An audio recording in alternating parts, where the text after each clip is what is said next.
Isaiah 37. As soon as King Hezekiah heard it, he tore his clothes and covered himself with sackcloth and went into the house of the Lord. And he sent Eliakim, who was over the household, and Shebna the secretary, and the senior priests covered with sackcloth to the prophet Isaiah the son of Amoz. They said to him, "Thus says Hezekiah, this day is a day of distress, of rebuke, and of disgrace. Children have come to the point of birth, and there is no strength to bring them forth. It may be that the Lord your God will hear the words of the Rabshakeh, whom his master, the king of Assyria, has sent to mock the living God, and will rebuke the words that the Lord your God has heard. Therefore lift up your prayer for the remnant that is left." When the servants of King Hezekiah came to Isaiah, Isaiah said to them, "Say to your master, thus says the Lord, do not be afraid because of the words that you have heard, with which the young men of the king of Assyria have reviled me. Behold, I will put a spirit in him, so that he shall hear a rumor and return to his own land, and I will make him fall by the sword in his own land."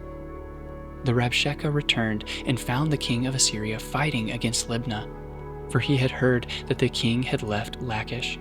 Now the king heard concerning Tirhakah, king of Cush. He has set out to fight against you. And when he heard it, he sent messengers to Hezekiah, saying, "Thus shall you speak to Hezekiah, king of Judah. Do not let your God, in whom you trust, deceive you by promising that Jerusalem will not be given into the hand of the king of Assyria. Behold, you have heard what the kings of Assyria have done to all the lands, devoting them to destruction. And shall you be delivered? Have the gods of the nations delivered them, the nations that the fathers destroyed? Gozan, Haran, Rezeph, and the people of Eden who were in Telassar? Where is the king of Hamath, the king of Arpad, the king of the city of Shepharavim, the king of Hena, the king of Eva?" Hezekiah received the letter from the hand of the messengers and read it. And Hezekiah went up to the house of the Lord and spread it before the Lord, and Hezekiah prayed to the Lord, "O Lord of hosts, God of Israel, enthroned above the cherubim, you are the God, you alone. Of all the kingdoms of the earth, you have made heaven and earth. Incline your ear, O Lord, and hear. Open your eyes, O Lord, and see. And hear all the words of this Sennacherib, which he has sent to mock the living God. Truly, O Lord, the kings of Assyria have laid waste all the nations and their lands, and have cast their gods into the fire. For they were no gods, but the work of men's hands, wood and stone. Therefore they were destroyed. So now, O Lord our God, save us from his hand, that all the kingdoms of the earth may know that you alone are the Lord." Then Isaiah the son of Amoz sent to Hezekiah, saying, "Thus says the Lord, the God of Israel, because you have prayed to me concerning Sennacherib, king of Assyria, this is the word that the Lord has spoken concerning him. She despises you, she scorns you, the virgin daughter of Zion. She wags her head behind you, the daughter of Jerusalem. Whom have you mocked and reviled? Against whom have you raised your voice and lifted your eyes to the heights? Against the Holy One of Israel. By your servants you have mocked the Lord.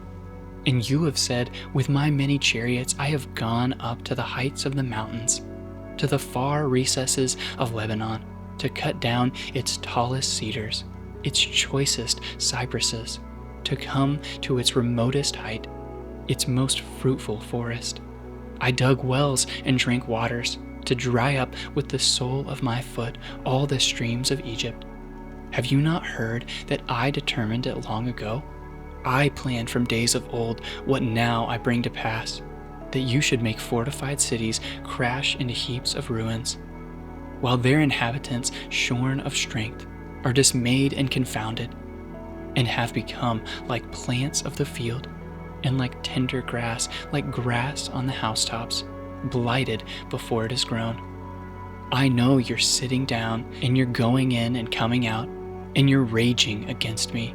because you have raged against me and your complacency has come to my ears. I will put my hook in your nose and my bit in your mouth, and I will turn you back on the way by which you came.